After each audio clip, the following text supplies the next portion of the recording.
আসসালামু আলাইকুম প্রিয় শিক্ষার্থী বন্ধুরা, আবার চলে আসলাম তোমাদের মাঝে আরও একটা সাধারণ জ্ঞানের ক্লাস নিয়ে।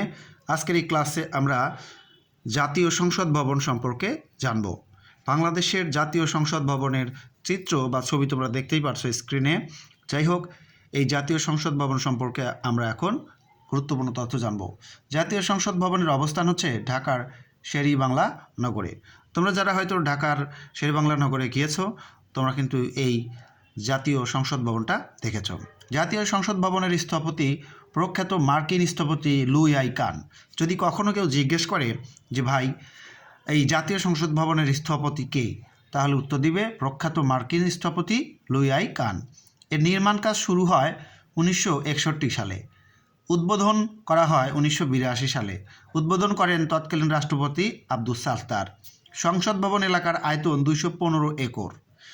সংসদ ভবন সংলগ্ন লেকটির নাম ক্রিসেন্ট লেক, তার মানে এর পাশে একটা লেক রয়েছে।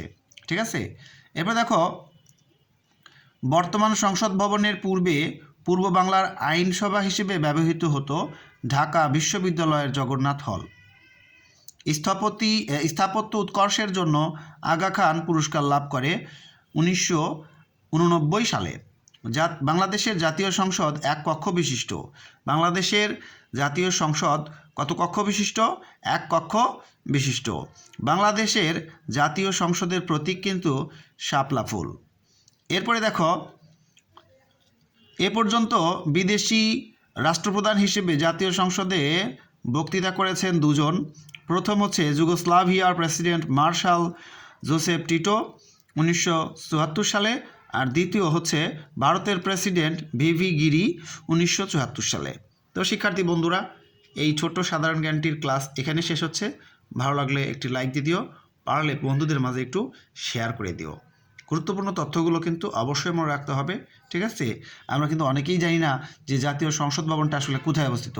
ঢাকার শেরে-ই-বাংলা নগরী, আর এর স্থপতি প্রখ্যাত মার্কিন স্থপতি লুই আই কান। গুরুত্বপূর্ণ এই দুইটা তথ্য অন্তত পক্ষে তোমরা মনে রাখবে। আর এই যে এখানে আরেকটা তথ্য রয়েছে, সেটা হচ্ছে বাংলাদেশের জাতীয় সংসদ কত কক্ষ বিশিষ্ট? উত্তর এক কক্ষ বিশিষ্ট। বন্ধুরা, এটা আমার নতুন চ্যানেল, অবশ্যই চ্যানেলটা সাবস্ক্রাইব করে দিও। সাবস্ক্রাইব করে সবাই পাশে থাকবে। তোমাদের জন্য প্রতিদিন অনেক কষ্ট করে ভিডিও তৈরি করি। ভিডিওতে অবশ্যই লাইক কমেন্ট শেয়ার করবে। নতুনরা পাশে থাকবে সাবস্ক্রাইব করে। আর আমার ফেসবুক পেজ রয়েছে আজিম ইংলিশ একাডেমি, এবং আইডি রয়েছে হলো আজিম। এগুলো তোমরা ফলো করে দিও। প্রত্যেকেই ভালো থাকো, সুস্থ থাকো। আল্লাহ হাফেজ।